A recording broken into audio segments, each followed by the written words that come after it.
Visões Populares, o podcast que conecta você a vozes que fazem a diferença.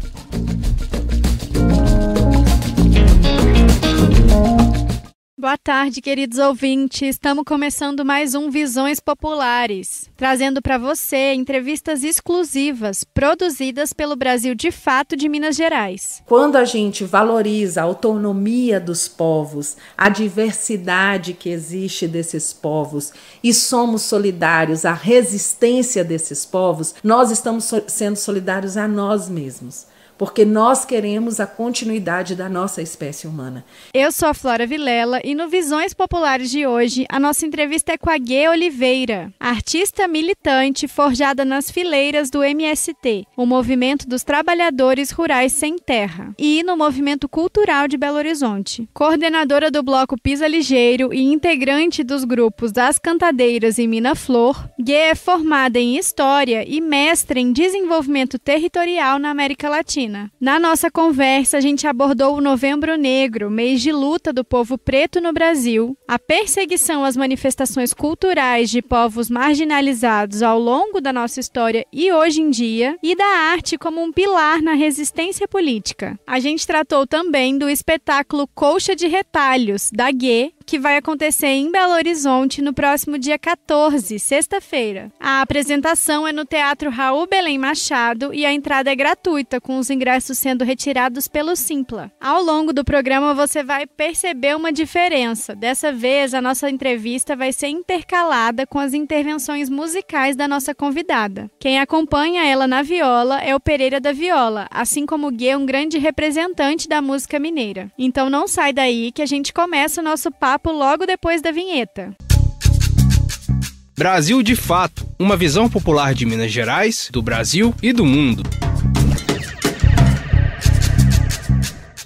Guê, então na próxima sexta-feira, dia 14 de novembro, você vai realizar a apresentação do espetáculo musical Colcha de Retalhos, lá no Teatro Raul Belém Machado. Queria que você compartilhasse com a gente como que foi o processo de criação dessa obra e qual é a sua expectativa com essa apresentação. Então, o Colcha de Retalhos também é um espetáculo, vamos dizer assim, uma apresentação musical, melhor dizendo, né? Que ela é a síntese dessa história. Na realidade é isso, né? É o meu primeiro trabalho solo, porque assim, eu não falei antes, né? Mas eu sou do grupo das Cantadeiras, tem 15 anos que eu toco, e sou do grupo Mina Flor há 1 ano e meio, né? São um grupo de mulheres, né? Mas esse trabalho, ele vem nessa perspectiva de um trabalho próprio, porque a necessidade mesmo, né? Eu tenho 50 anos, então com esses 50 anos de síntese. Então é um momento de síntese, né? Da minha perspectiva artística, política e militante, e como ser humano também. Como uma artista, um ser humano que pensa o seu tempo e reflete sobre ele, como diz a Nina Simone. Então, Colcha de Retalhos, eu tive uma inspiração de minha avó, que partiu com 100 anos e que ela passou a vida inteira fazendo colcha de retalhos.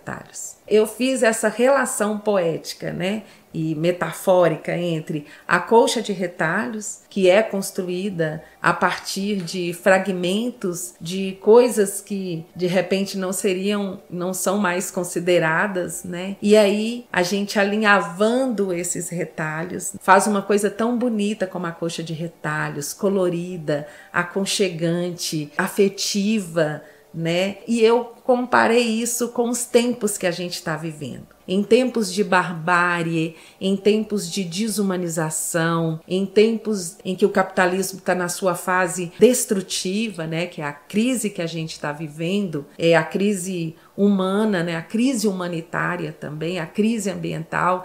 Então, essa colcha de retalhos, essa apresentação tem uma proposta de dizer assim: em tempos de desumanização, o que a gente precisa para se humanizar? Né? E aí essa apresentação aponta alguns elementos que podem fazer parte dessa colcha de retalhos para que a gente foi tão despedaçado, tão retalhados como seres humanos, como que a gente se reconstrói a nossa humanidade. E aí eu trago elementos, né, sobre a formação humana. Que a gente, para se tornar humano, por que a gente sobrevive como Homo sapiens? porque foi a espécie que teve mais capacidade de ser solidária. Então, a solidariedade, ela é intrínseca à formação humana. Então, eu canto sobre isso, né? Na folia, no terno de São Benedito, na música O Que Te Trago, eu trago essa questão da solidariedade. Um outro elemento é a necessidade da gente olhar para a nossa ancestralidade a partir do que a gente tem de memória ancestral, de sabedoria ancestral, como que a gente traz isso para o nosso presente e também projeta para o nosso futuro. Eu trago a ancestralidade de minha avó, que conta a história de tantas outras ancestralidades, de um povo que foi formado como o nosso povo, né, no Brasil. A nossa formação sociohistórica foi a questão indígena, a questão negra, né, mas que também foi feita com muita violência, mas também foi construída com muita sabedoria para a gente sobreviver, para estar aqui contando essa história. Então eu trago essa ancestralidade também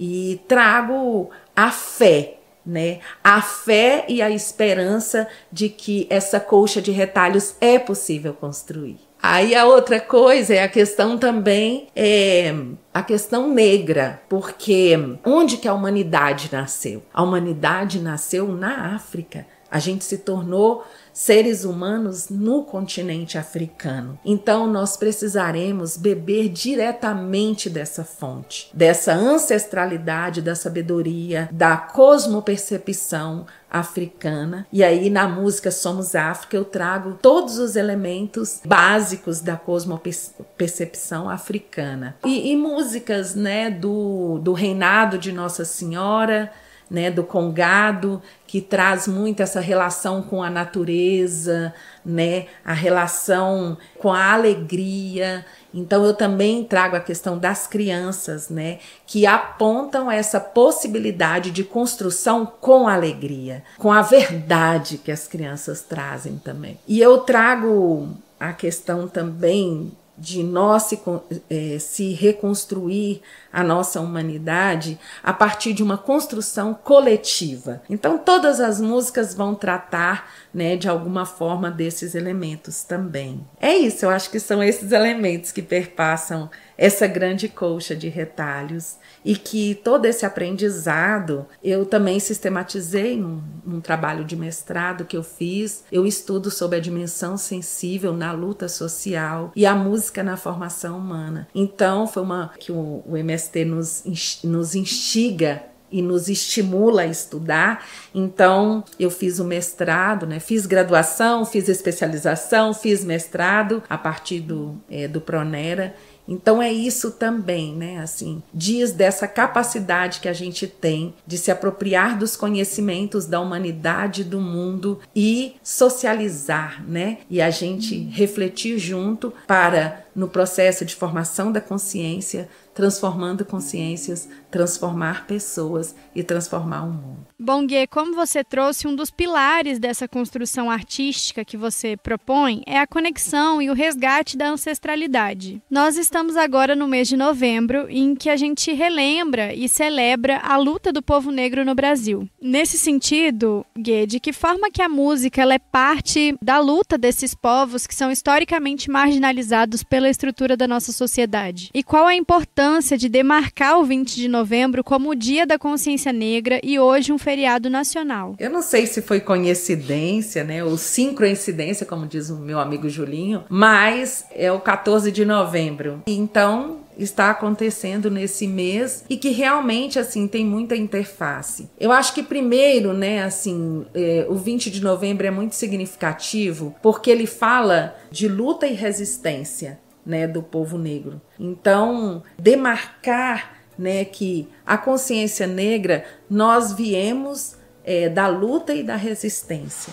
Mas lembrar também, isso que eu falei sobre o continente africano, lembrar que a gente não veio da escravidão, de pessoas escravos. foram pessoas escravizadas, né? E escravizados. Essas pessoas viviam na sua terra com todo o seu modo de viver, com toda a sua forma de conceber o mundo e que é o berço da humanidade. Então, por que no sistema capitalista foi muito importante para o sistema capitalista se desenvolver o processo da escravidão? Então, escravizar o povo de uma terra onde a humanidade nasceu é uma contradição muito grande. A gente precisa de pensar sobre isso. Isso quer dizer que quer silenciar e apagar um conhecimento e um modo de viver, uma forma de conceber o mundo. Fizeram isso para nos dominar. Para o sistema é importante silenciar e escravizar para dominar,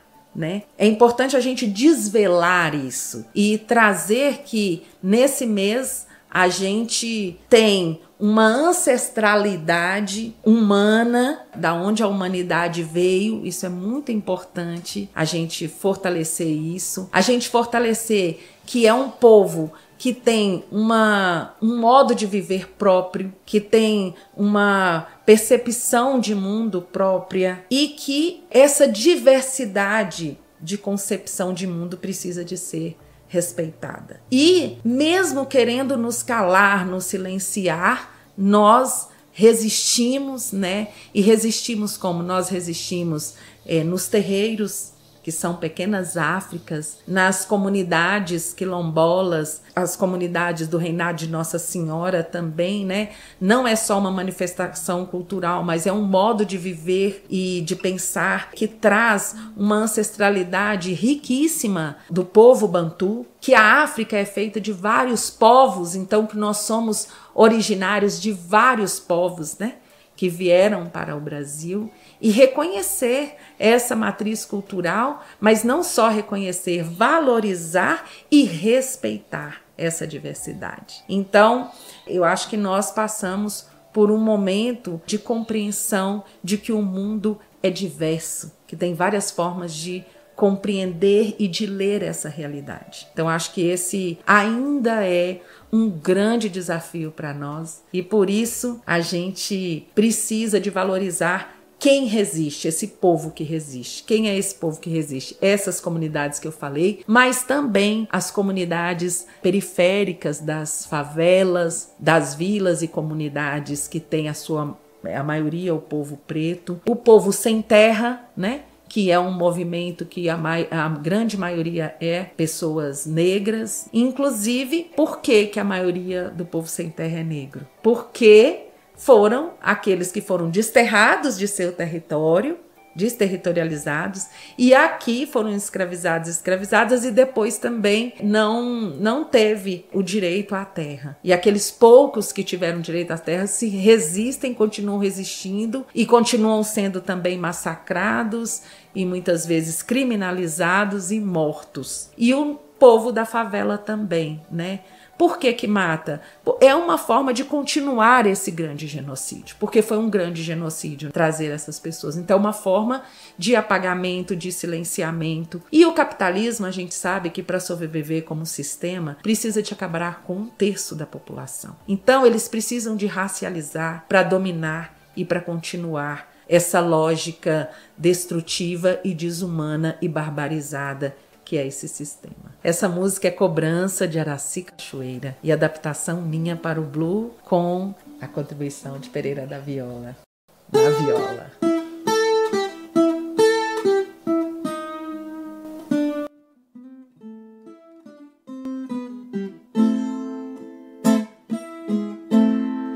Eu vim cobrar o coração dilacerado do meu bisavô ao ver levar a bela Índia.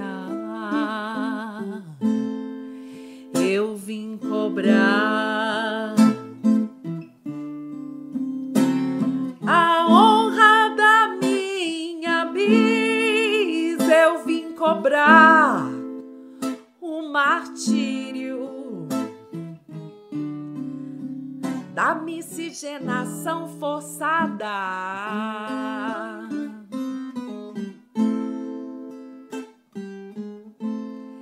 Eu vim cobrar o coração dilacerado do meu bisavô, ao ver levar a bela Índia. Eu vim cobrar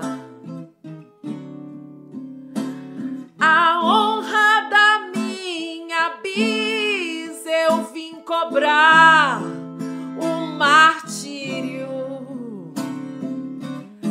da miscigenação forçada.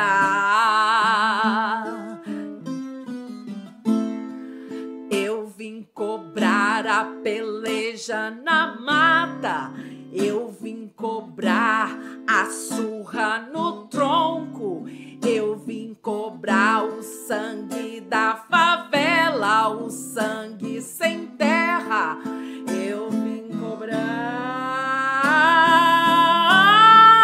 eu vim cobrar, eu vim cobrar o sangue na mata, a surra no tronco, o sangue da favela, o sangue sem terra.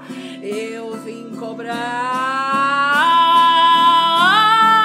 eu vim cobrar, eu vim cobrar, eu vim cobrar.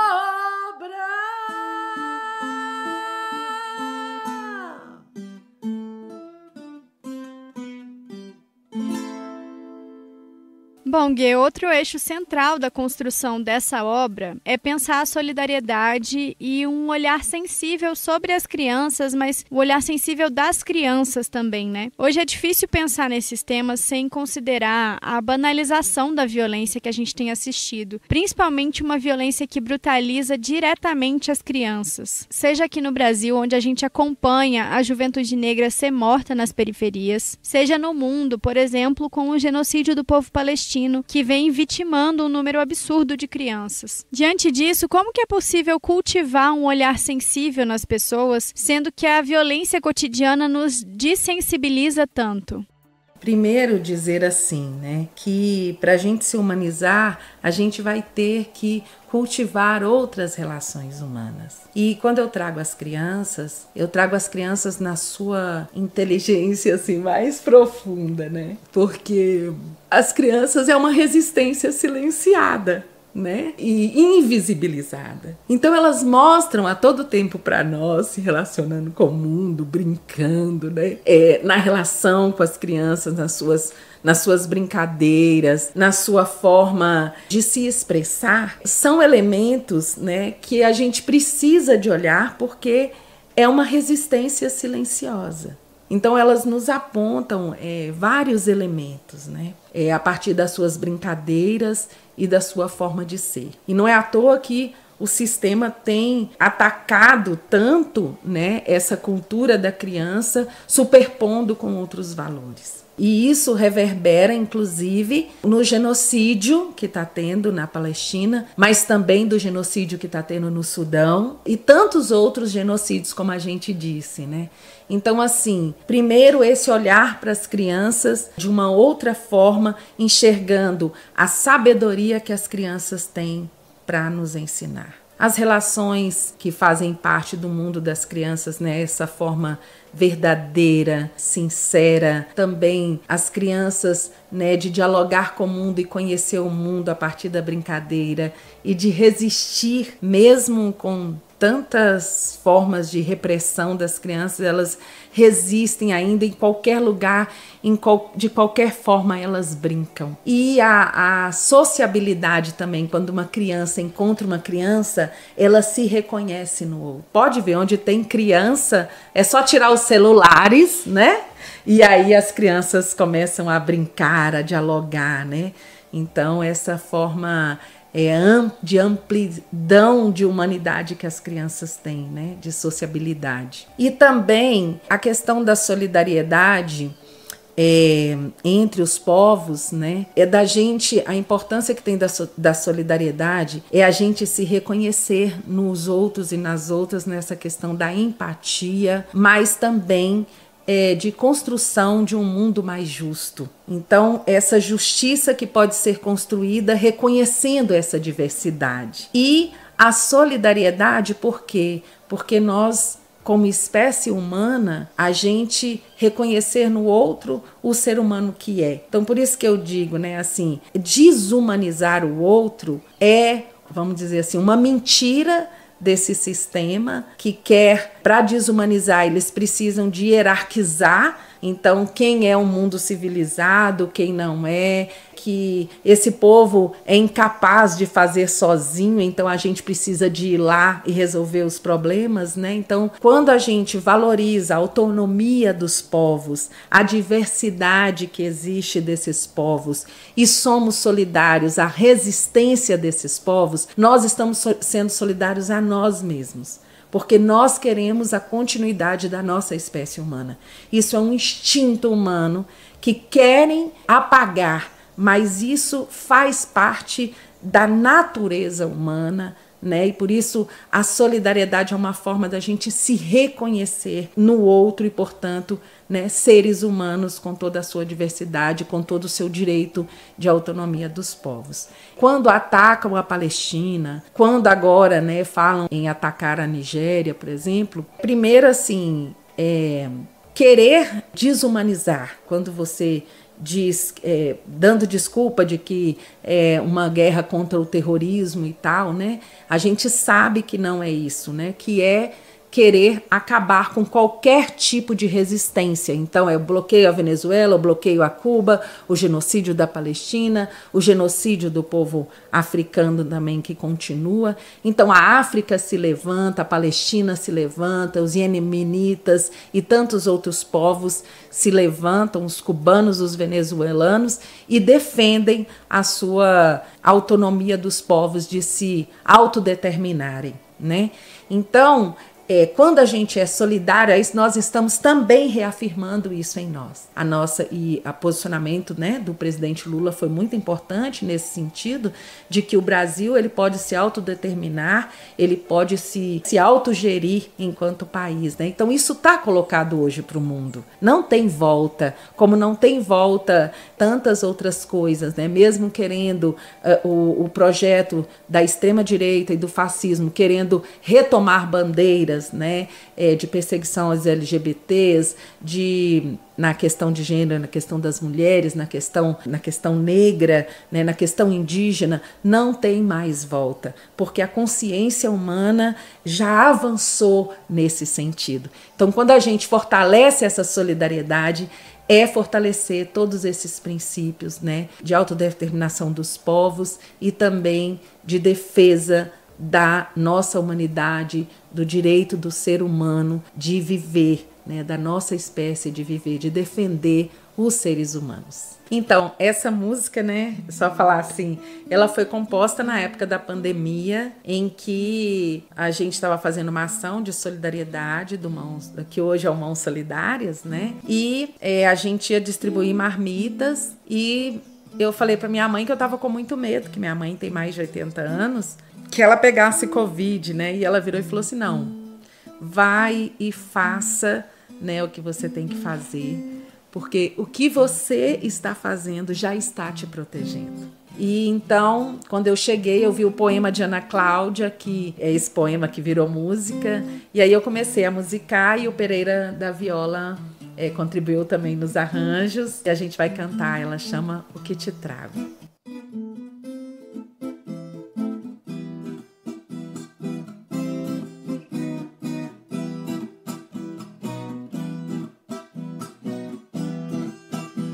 Te dou o que me sobra, mas a partilha do que tenho e sou.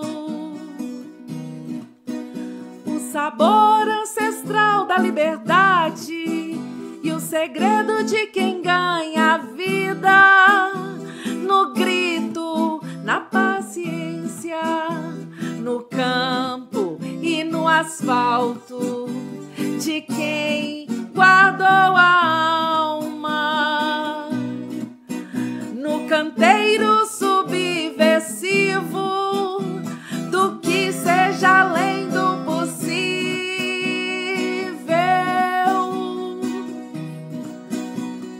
Trago minha semente, fruto fecundo do seio da terra, regado com suor e poesia. Trago minhas mãos que não podem abraçar, mas trago também abraços de muitas cores.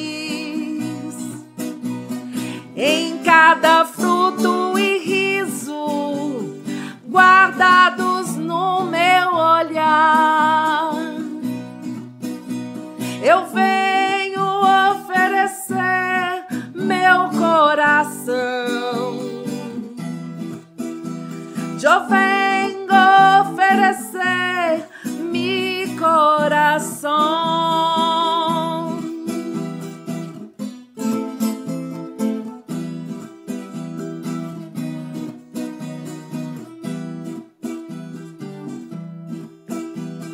Trago o futuro pro presente que brotou da minha mão.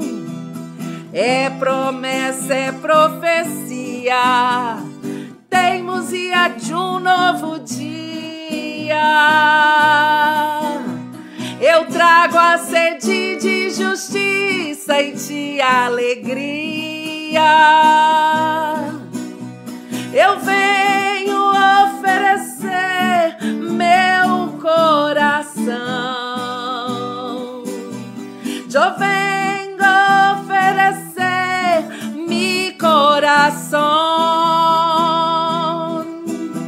Eu venho oferecer meu coração.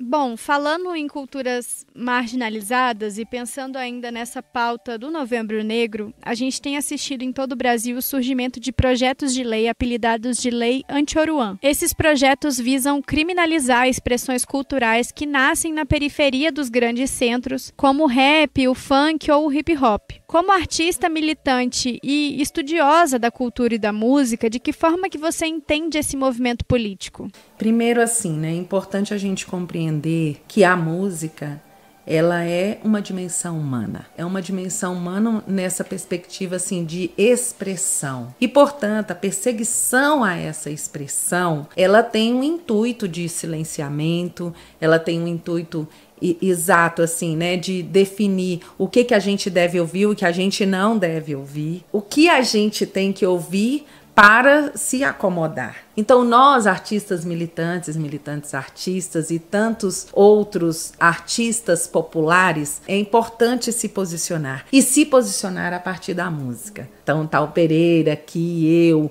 o Sérgio Pererê, o Maurício, mas também a Titane, as cantautoras, né, tantas que existem, né, mulheres também nessa trincheira, né, a Aline, Calice, tantas outras artistas que estão nessa trincheira, e também o nosso povo do funk, o nosso povo do rap, o nosso povo de terreiro, que também tem as músicas, o nosso povo negro que produz essa música.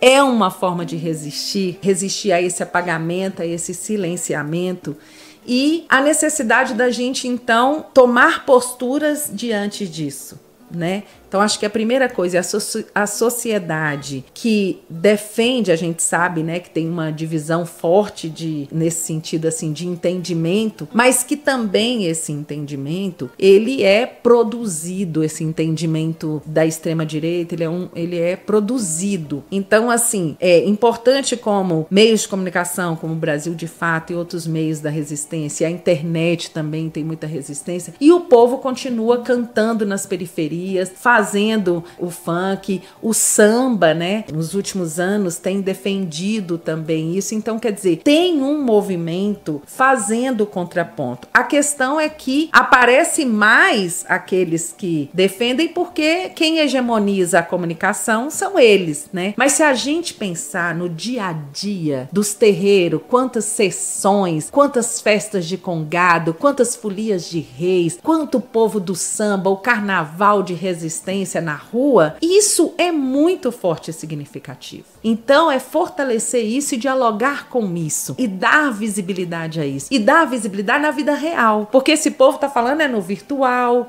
a partir das fake news, mas tem muita gente resistindo assim. Eu tô falando da vida real e do dia a dia e no cotidiano. Às vezes é porque a gente também tem a dificuldade de enxergar esse lugar de resistência, esse lugar do dia a dia. Então essa cultura que resiste no dia a dia é que vai construir, é que está construindo. Então a gente está dizendo, né? Por mais que matam as travestis e as trans, por mais que matem as mulheres, por mais que tentam silenciar, por mais que matam o povo na favela, o povo continua resistindo. E continua resistindo no dia a dia. Então, eu tenho essa impressão também de domínio da comunicação e, portanto, de querer nos convencer de que eles são maioria. Mas se você for pro dia a dia, pro cotidiano, pro pequenininho, não é bem assim. Existe, a gente precisa de enfrentar e é real esse pensamento, é real. Mas não é à toa que eles estão atacando tanto, é porque eles precisam de muita mentira para se manter. E nós temos a nossa verdade para continuar a viver, né?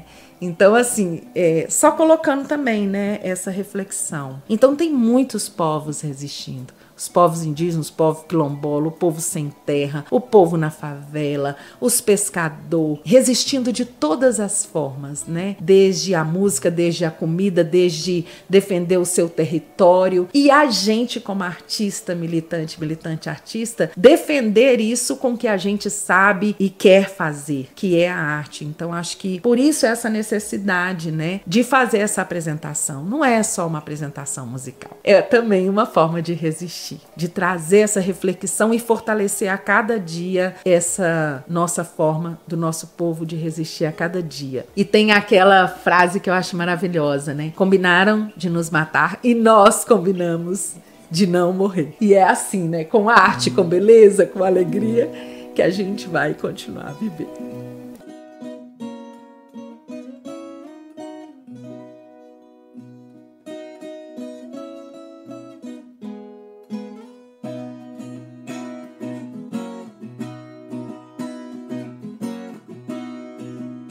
Chegou o terno de São Benedito, cantando forte feito pau Pereira. Somos o povo vindo da poeira, levando fé nas obras da bandeira, levando fé nas obras da bandeira. Essa bandeira que vem lá do norte, vem acender uma estrela guia, vem despertar o coração dos pobres, anunciando que chegou o dia, anunciando que chegou o dia em que o pão seja mais dividido e o canto forte da gente mineira vai acabar com toda essa agonia, levando em frente o povo da bandeira, levando em frente o povo da bandeira.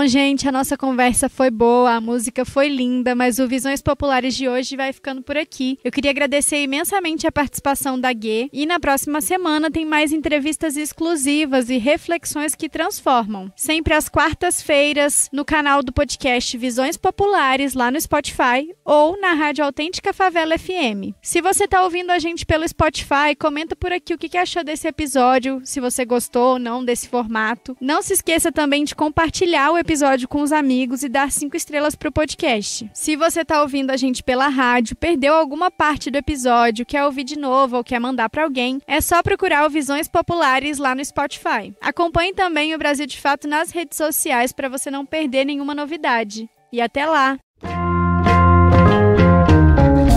Se encerra aqui o Visões Populares, análises e reflexões sobre os temas que impactam o nosso dia a dia.